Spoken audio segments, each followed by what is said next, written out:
let's of course talk about SRH then next, because now that you've brought it up, I've got them ready because who they've retained and released, you guys can see.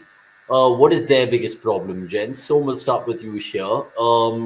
SRH not having a good season, not once but twice.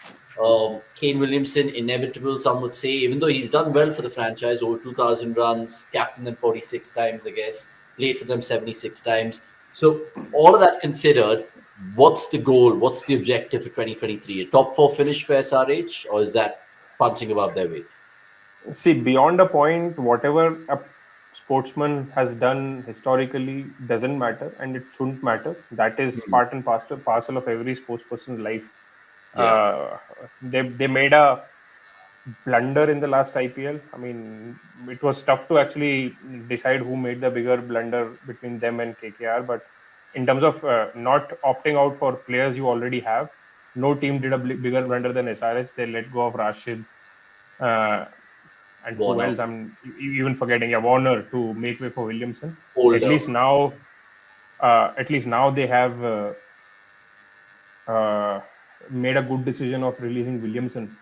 So it gives them the flexibility to play Phillips. I probably see them playing Phillips as an opener. Tripathi at 3, Makram at 4 with Abhishek Sharma up top. This is a pretty good top 4. Yeah. They can't afford Abdul Samad to have one more off season because as of now he is their only finisher. Yeah. Sundar at 7 is a spot too high for me based on how he plays, and he's not a number 7. So again, we saw last year as Sundar, well with him, right? They kept playing Shashank Singh and people like that who'd never and now he's bat or released, bowl. which is very weird.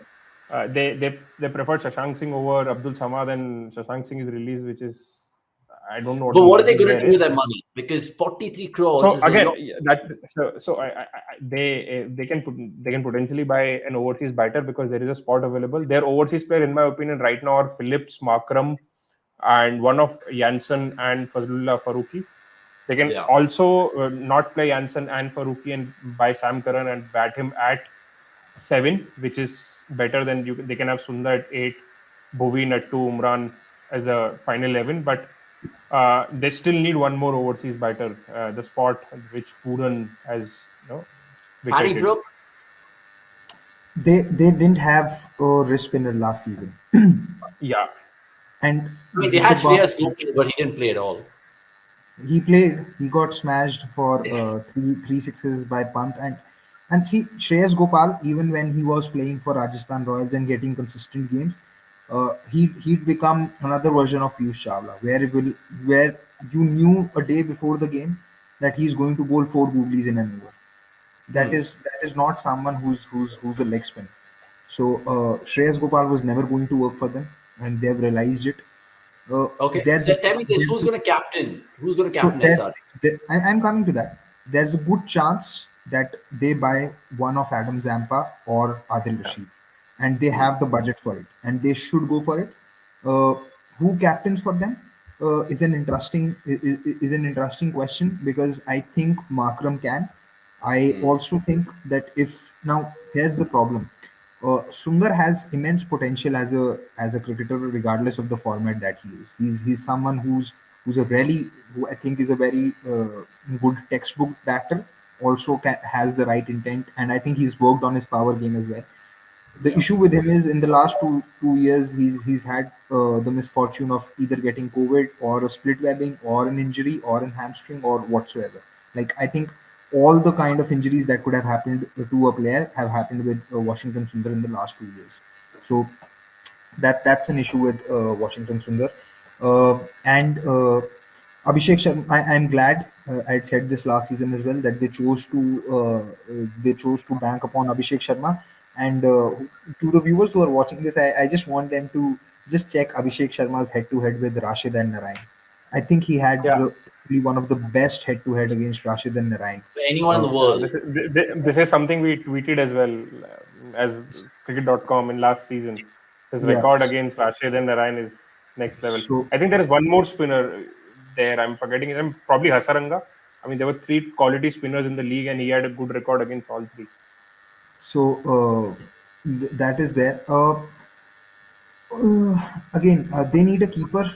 I think that you always need an Indian keeper. So they need an Indian keeper. And I'm surprised that they let go of Vishnu Vinod. Vishnu Vinod is one player that they could have retained. He wouldn't have costed them a lot of budget either, because I think he was bought for around 50 lakhs, if I'm not wrong. Yeah, 50 lakhs. So Vishnu Vinod is one player that they could have kept in the squad. And yeah, Fazalak Faruqi I definitely see as a player starting. And they had a few issues in their construction as well. They had four overseas players for one possible pick. They had Romario Shepherd, they had Janssen, they had Fazalak Faruqi, and they had Sean Abbott. So two players out of those four were never going to be used properly. So uh, it's good that they released two of them, and they've kept the left arm pace. Also, hopefully this season we see more of Karthik Tyagi. So they have a good core of Indian pacers, and I think and I hope that this season we see the elevation of Karthik Tyagi and Natarajan as spearheads, and we see someone like Bhuvneshwar Kumar becoming more of a mentor and not the lead bowler, because that transition for SRH needs to happen. And I think this is the time ripe for it, because we have seen how Bhuvneshwar Kumar has struggled in the absence of movement, and these Indian grounds are small, so he might just struggle once again. So hopefully this season we see that transition where probably a Natarajan becomes the lead pacer, or a Karthik Tyagi becomes, or an Umran Malik becomes, because uh, Bhuvneshwar Kumar is struggling. He's been a very good player for them. He's been a very good servant for Indian cricket as well as SRH as a pacer. But I think it's time. I think it's time now. He's not Okay. getting, and he's struggling. So they Captain, can just to keep him. finish up, sorry, just to finish up this SRA chat, guys. Potential captains they already have in their squad. Bhuvi might be one. You shouted out Markram, Gurkirat. It's a fair shot because he's always going to be playing. Anyone They else can who's unstoppable from an SRH perspective, but also captain material? So they Gurkirat. could look to buy Mayank and make him the captain if Yeah, they one of the want. guys in the comments said that. Yeah, it's a fair They shot. could do that, but again, Abbas Kunde going on to say SRH could buy Puran at a cheaper price. Not happening, right? Not happening. I think eventually I Puran think might end up at Lucknow, given the price and everything. yeah, And he goes on and to say make him captain as well. बहुत Right. ज़्यादा हो रहा है. Yeah. I Yeah. mean, So yeah, I mean, Gurkar, do you think as of now Phillips is their keeper as of now, unless and until they buy someone else in the auction, they'll have to move him from the field and have him keep, and they might even have their eyes on KS Bharat again, because there are not a lot of Indian keepers available who already played at this level. And Yeah, as of now, I think that this is something that even I thought of. That SRH may look to buy Ben Stokes and make him captain, but I don't see Ben Stokes as a fit for this team. my personal view is that if you have to buy Ben Stokes, you have to open with him, because Yeah, or if at you if max you top three. of or if because if he's batting in the middle order, then he has limitations as a batter, and he can be really tied down with spin. Not every day you will get to chase 130 or 138 in a Yeah, big game, so that can be an issue. there is one team I feel where Ben Stokes will add a lot of value. I'll come to that team.